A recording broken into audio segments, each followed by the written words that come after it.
Let's do a Japan haul. Wait, wala pala akong mic. Hi guys, let's do a Japan haul. So, first item that I wanted to show you is this one that I'm wearing. So, this one is from GU. I like it because lakas niyang maka-tita vibes. Next item, I got these white hoodie na Hello Kitty. So, I think this one is their crew neck version sa Uniqlo, but maybe I'm wrong. White and also color red. So, yun. Let's move on sa coats. I got 2 coats from GU. Dapat kukunin ko yung sale na puffer jacket. Lalagay ko na lang dito yung picture. Dapat yan yung kukunin ko. Pero, I think this is their Balmain coat. So, this is on sale for my sister.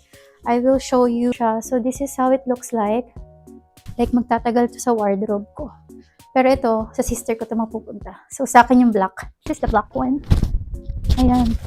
Tama na rin pala siyang belt sa loob. So, ayan yung black.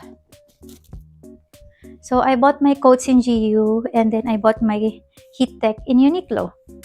So, yung cashmere nila is only extra warm. So, hopefully, kahit manipis siya, ma-protect ako sa weather.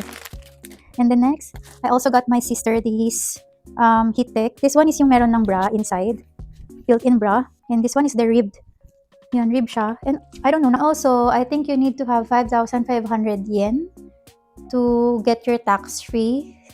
And separate yung counter ni Uniqlo and separate yung counter ni GU. So, sa Uniqlo, nabitin ako. Since yun nga lang yung mga kinuha ko sa Uniqlo, sabi nung nasa counter, kailangan ko pa daw kumuha ng more item para umabot ako sa 5,000 yen. So, naglakad-lakad pa ako doon. And then, nakita ko to.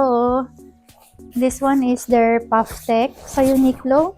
It's perfect. Pag nilalamig ka, ganyan. Ganyan siya. Next, let's move on sa mga nabili kong snacks. First is itong Ichiran Ramen na cup noodles. I also got the seafood, alam niyo na. And then I got this Pocky. This one is, it has D3 and this one has iron. And this one is the Milano C.